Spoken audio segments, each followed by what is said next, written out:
भाई उनकी रगों में खून कहाँ दौड़ रहा है? उनकी रगों में तो व्यापार दौड़ रहा है। उनको ये थोड़ी मालूम है कि हमारी माताओं बहनों का सिंदूर उजड़ा है। उनको ये थोड़ी मालूम है कि पूरी तरीके से पाकिस्तान ने हमको बर्बाद करने की कसम खाई हुई है। उनको ये थोड़ी मालूम है कि आज की डेट में पाकिस्तान की आर्मी को चीन भी सपोर्ट कर रहा है और अमेरिका भी सपोर्ट कर रहा है। उनको तो अपने व्यापार से मतलब, व्यापारिक मित्रों के जो हित हैं उनसे मतलब है। वरना आखिर और कौन से कारण है कि आप 4 दिन पहले कह रहे थे, अब अगली बार तो आप सिंधु जल संधि को भी खत्म कर देंगे? वो जो आपने बैन लगा रखा है सिंधु जल संधि पर, वो भी आप खत्म कर देंगे? जब आज आपने क्रिकेट खोल दी है, कल आप दरवाजे खोल देंगे, परसों आप उनके यहाँ बिरयानी खाने चले जाएंगे, नरसों आप आईएसआई को यहाँ बुला लेंगे।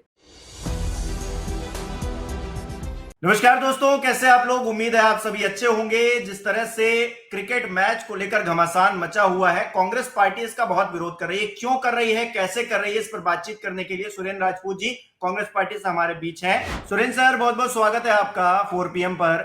सर, किस तरह से देख रहे हैं आप ये भारत पाकिस्तान का मैच हो रहा है और कांग्रेस पार्टी वाले तो बिल्कुल हंगामा कर रहे हैं। अब गेम को गेम की स्पिरिट के साथ देखना चाहिए। पाकिस्तान से अगर हम मैच खेल रहे हैं, वो भी दुबई में जाकर, तो फिर क्या दिक्कत है, क्या परेशानी है?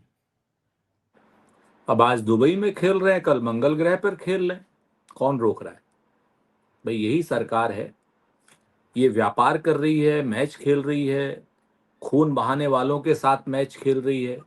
अभी तो कंफर्म हो रहा है कि सरकार की रगों में खून नहीं बहता, मोदी जी की रगों में खून नहीं बहता है। कभी सिंदूर बहने लगता है और कभी व्यापार बहने लगता है। आप इस चीज को देखिए कि आज आप याद कीजिए, अभी कुछ दिनों पहले की बात है, हमारी माताओं और बहनों के 26 माताओं बहनों के सिंदूर उजाड़े गए। नाम क्या दिया मोदी जी ने? ऑपरेशन सिंदूर। क्या उनका बदला पूरा हो गया? उन माताओं को, उन बहनों को क्या उनका सिंदूर वापस मिल गया, हक वापस मिल गया?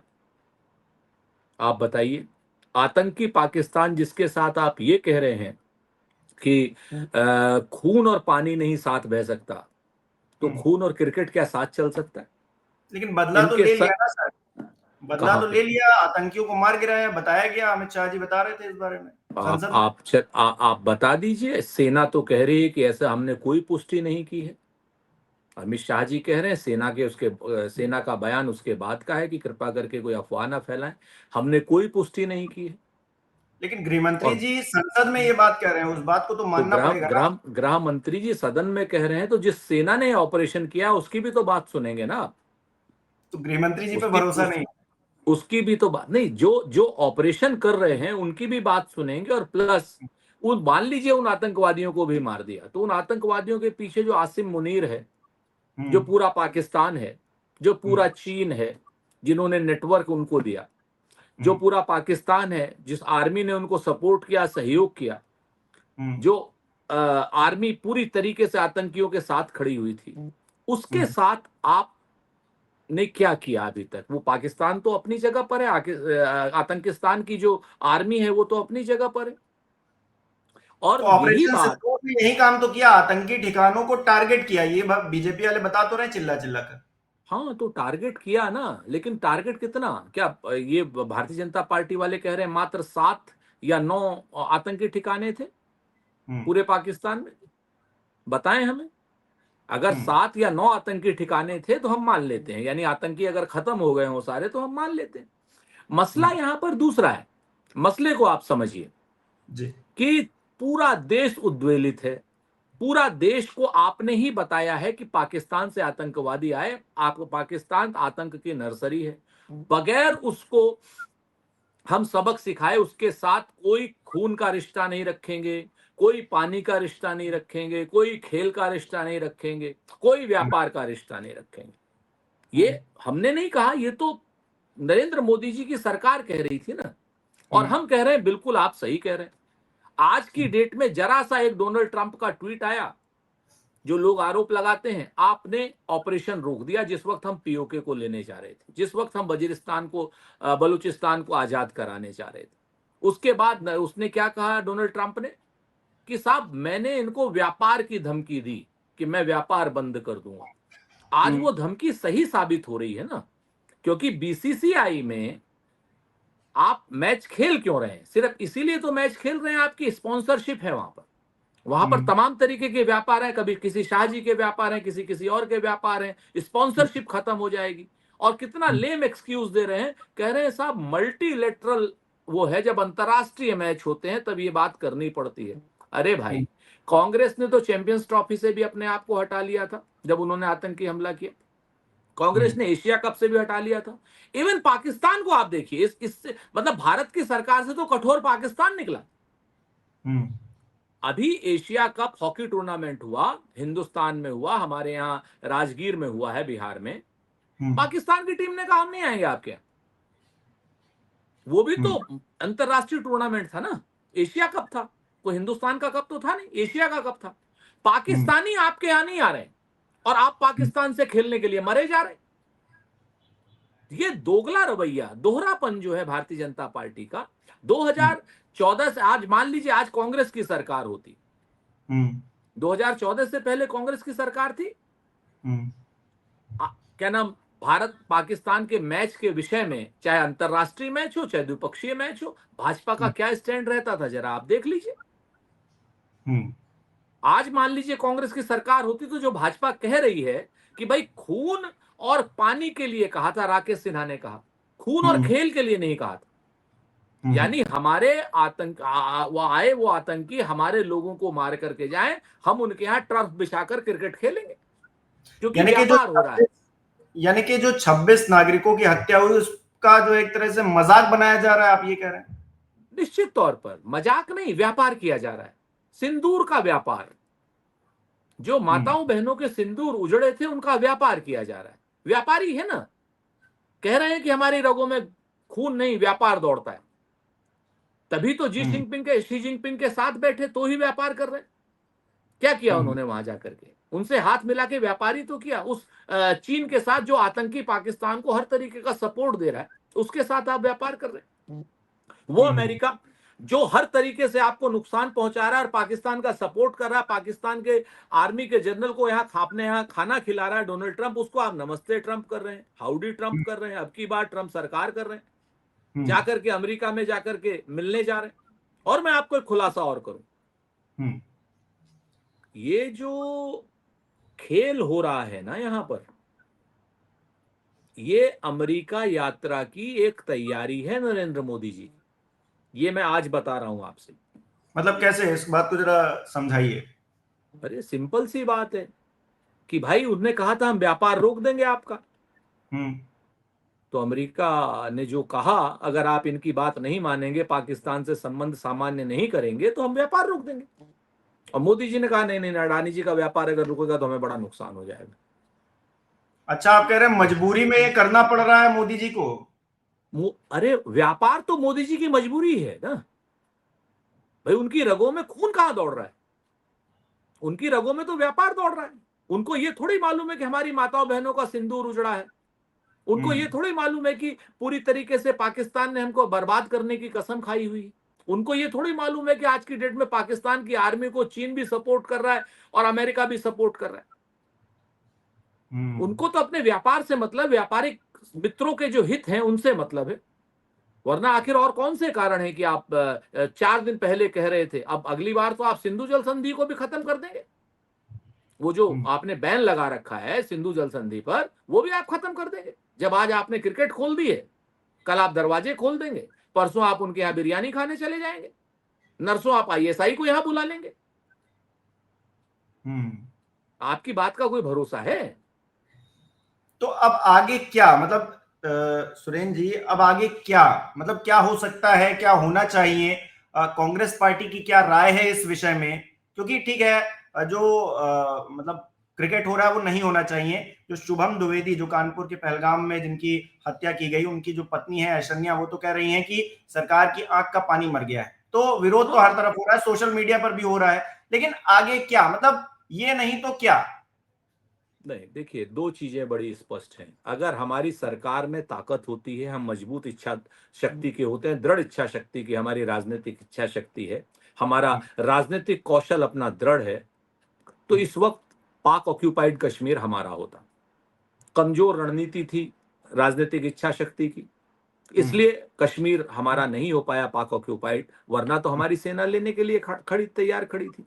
तो जो कमजोर राजनीतिक इच्छा शक्ति के लोग होते हैं और घड़ी के पेंडुलम की तरीके से कभी अमेरिका की तरफ कभी चीन की तरफ, इन लोगों से आप आगे क्या की उम्मीद नहीं कर सकते हैं। उम्मीद होती है कांग्रेस जैसे लोगों से। जब कांग्रेस जैसे लोगों के ऊपर बात आती है तो पाकिस्तान को चीर के दो टुकड़े कर देते हैं, चीर के दो टुकड़े कर देते हैं। आपके सामने पूर्वी पाकिस्तान पश्चिमी पाकिस्तान बना देते हैं। लेकिन सम्राट चौधरी अभी कह रहे थे हाल ही में कि नेपाल में जो कुछ हालात बने उसके लिए कांग्रेस जिम्मेदार है। अगर नेपाल भारत का हिस्सा होता तो फिर आज ये नहीं होता। पाकिस्तान अगर हिस्सा होता तो वहां के हालात भी सुधरे होते। इस बात का जिक्र कर रहे हैं सम्राट चौधरी और कह रहे हैं ये सब कांग्रेस की गलती है, नेहरू जी की गलती है। निश्चित तौर पर बात तो सच है। एक सम्राट चौधरी असल में व्हाट्सएप यूनिवर्सिटी से पढ़े हुए हैं। सम्राट चौधरी के पुरखे थे ना, जो नाम था आपका दीनदयाल उपाध्याय, श्यामा प्रसाद मुखर्जी, और वो क्या नाम थे, डॉक्टर मुंजे थे, हेगड़ेवार थे, केशव बलिराम, और वो सावरकर जी थे। इन लोगों ने जानते क्या कहा था? इन्होंने कहा था कि हिंदुस्तान को आजादी जब मिले तो नेपाल नरेश के अंडर में हिंदुस्तान को हो जाना चाहिए। ये सावरकर जी का हिंदू महासभा का ऑफिशियल स्टैंड है। तो बात तो ये सही कह रहे हैं कि अगर हम नेपाल नरेश के अंडर में होते ना तो नेपाल में हाँ ये सब कुछ कहाँ होता। बात सम्राट चौधरी ठीक है, तुम लोग गुलाम थे, गुलाम हो और गुलाम ही रहोगे, क्योंकि तुम्हारे पास आजादी की सोच ही नहीं है। दलाली की सोच है, चाटुकारिता की सोच है। ये अपने पुरखों को नहीं पढ़ के आते हैं।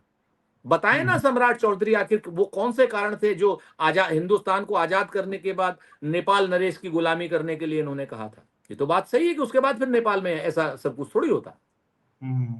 अच्छा, क्योंकि देशभक्ति की बात हो रही है तो मुझसे कई लोगों ने पूछा कि सुरेंद्र राजपूत जी से ये जरूर पूछिएगा कि टीवी चैनल पर जाकर ये जो लड़ाइयां होती हैं ये क्यों होने लगती हैं। मतलब देशभक्ति पर तो किसी की सवाल नहीं है, फिर ये लड़ाइयां दिखावे के लिए होती हैं क्या?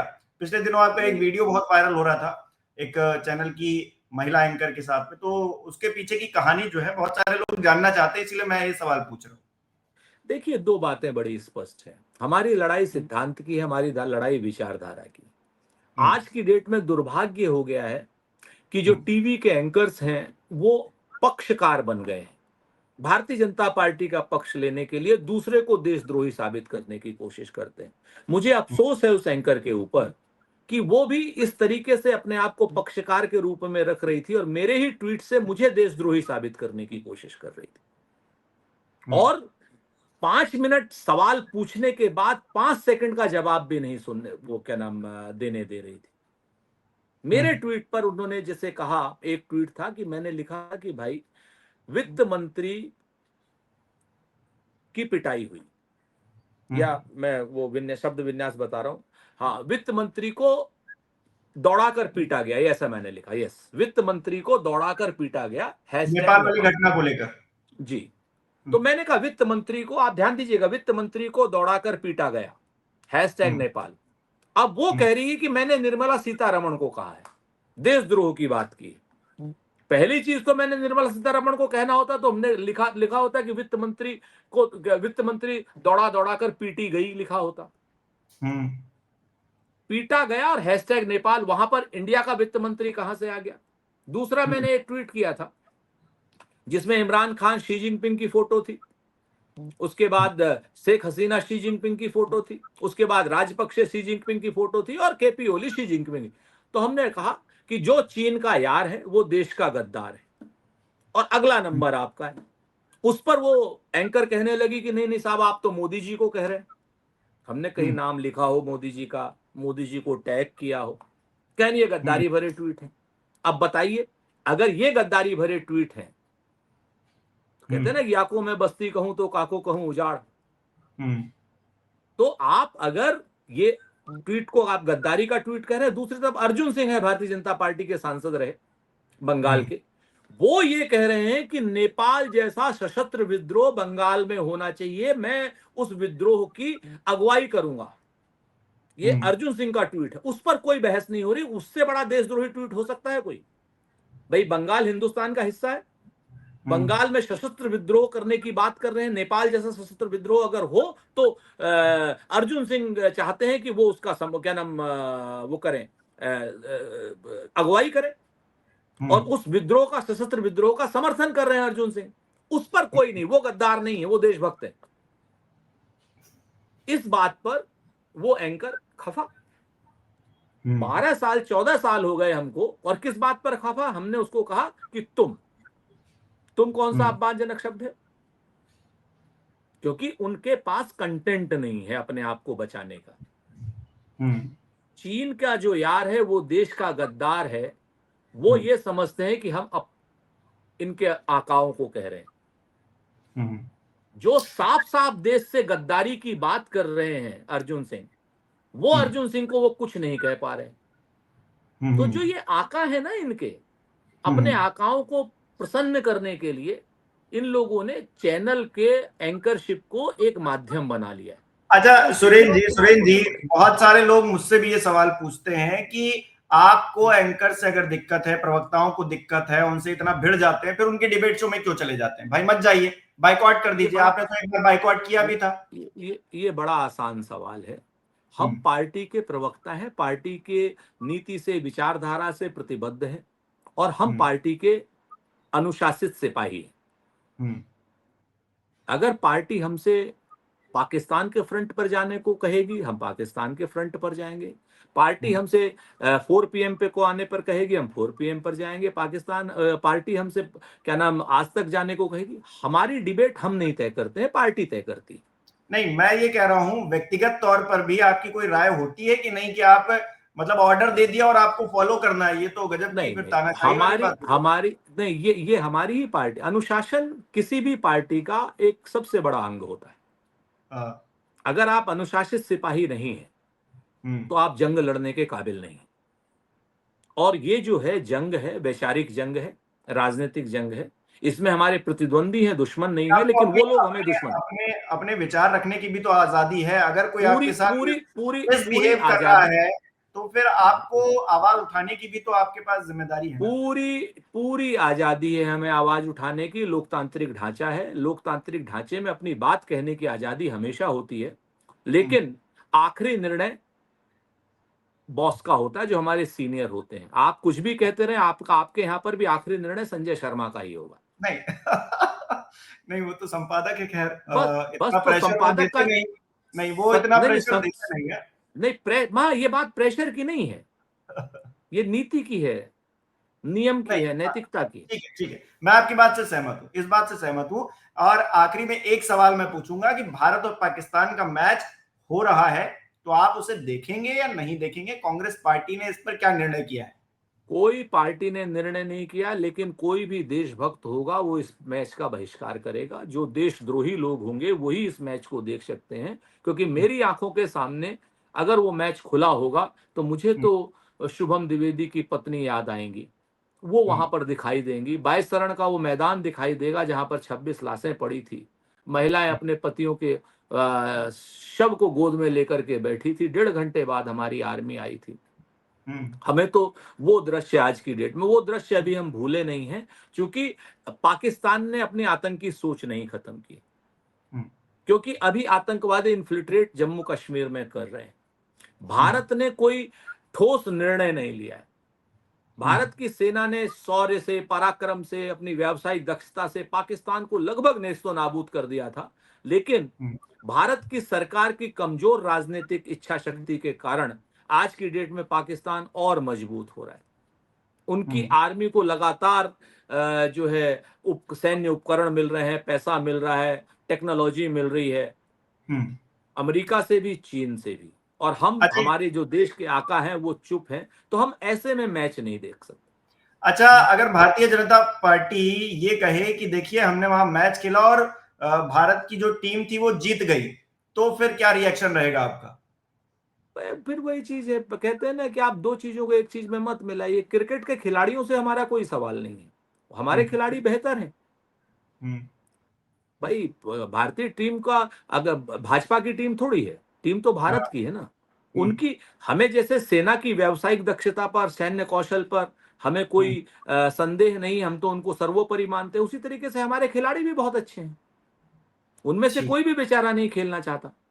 लेकिन भारत की सरकार, बीसीसीआई, धन, जय शाह जी, ये सब धन मन तो ये अपनी अपनी उस पर है। तो आज की डेट में हमारे खिलाड़ी जीतेंगे तो अगर भाजपा वाले कहते हैं तो हम तो यही कहते हैं कि घी ने सवारी रोटियां और बड़ी बहू का नाम।